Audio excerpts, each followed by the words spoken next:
Do you remember the shit show that was Call of Duty Modern Warfare Remastered? This was a game that was released alongside the poorly received Call of Duty Infinite Warfare to generate some buzz for a stagnating series, but the business practices that Activision employed were so utterly garbage that the potential was completely ruined. The controversy began immediately when it was revealed that the only way to buy and play the $20 Modern Warfare Remastered was to purchase the $60 Infinite Warfare.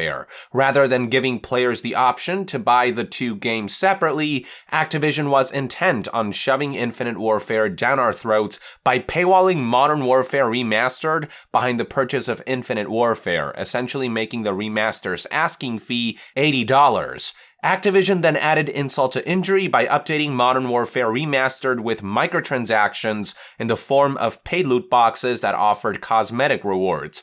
Keep in mind that the original Modern Warfare implemented no such features, as the title was released during a time when crap like this wasn't commonplace. So you can imagine how insulted Call of Duty fans and the gaming community as a whole felt when Activision decided to retroactively shove loot boxes in the game when they were already asking us to pay $80 to access the remaster. It's also worth noting that the microtransactions were snuck in there, and the only reason players could brace themselves was because data miners discovered some files in the game foreshadowing in-game purchases before they were implemented. Then there is the fact that Modern Warfare Remastered shipped more bare bones than the original game did, with multiplayer in particular only featuring 10 of the original game's 16 maps. The remaining 6 were eventually added for free a month after launch via an update, but this was also the same update that activated microtransactions, so it really wasn't a day for celebration. As if all that wasn't enough, Activision then decided to resell the original Modern Warfare's Variety Map Pack DLC with remastered versions of its 4 maps, Broadcast, Chinatown, Creek, and Kill House, and charge $15 for it. That is $5 more than what the original game's Variety Map Pack charged. Activision was effectively reselling an almost decade-old DLC at a significantly steeper price point. The universal sentiment was that these old maps should have been added to the remastered game at no additional cost, as the whole point of a remaster or definitive edition is to compile all of the game's content into one package, not sell them separately again. For the cherry on top, 9 months after Modern Warfare Remastered's launch, they finally re-released the title as a standalone, but charged a whopping $40 for it without including the Variety Map Pack, making the real asking price for the full standalone experience $55. So yeah, all in all, I've seen some pretty scummy schemes in my lifetime, but what Activision pulled with Modern Warfare Remastered was nothing short of legendary for all the wrong reasons, and it will no doubt go down as one of gaming's most controversial charades in modern history, making another permanent stain on the fabric that is Activision's less than stellar reputation.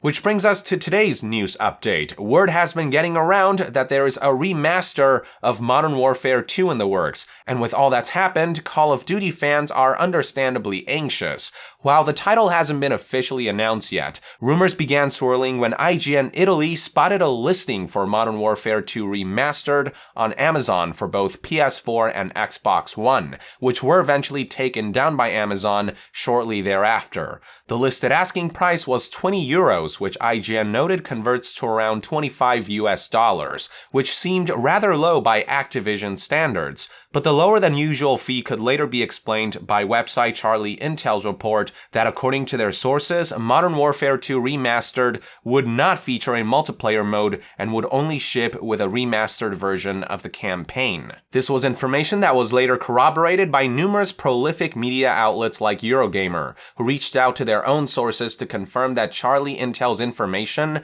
was indeed accurate. While a lot of players did enjoy Modern Warfare 2's campaign, there is no denying that the heart of the game and its lasting appeal resided in the competitive multiplayer mode, so the decision to exclude such a core aspect of the game for a remastered re-release was, for lack of better words, baffling to fans of the series. This simply wasn't the news that they needed to hear, especially not after Activision dropped the ball so spectacularly with their handling of the first Modern Warfare remaster.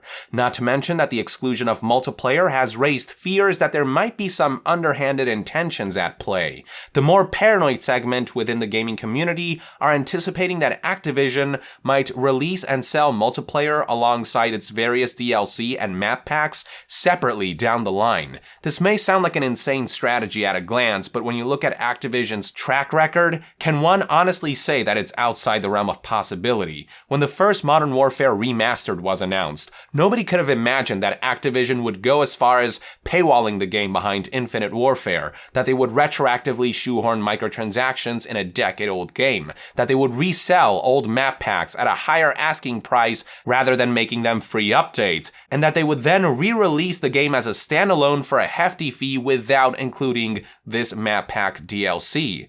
But then the game launched, and in the following months, it was just one unbelievable and relentless anti-consumer dick move after another. While it might be premature to make assumptions about Modern Warfare 2 Remastered when the game hasn't really been officially announced yet as of the publishing of this video, considering this is Activision we're talking about, masters of pushing the envelope of anti-consumer practices, I would rather assume the worst than give them the benefit of the doubt and be disappointed. We'll have to wait and see how this all pans out though, but the perplexing exclusion of multiplayer doesn't make for a good first impression, especially when Modern Warfare Remastered has already given gamers enough reasons to be apprehensive about the sequel. These are just one man's thoughts and opinions anyway. I'd love to hear what your take is on all of this in the comments below. With that, I would like to end this news update. Thank you for tuning in. If you enjoy my content, consider supporting me on Patreon. It is completely optional, but donating even as little as $1 a month will go a long way in helping this channel grow.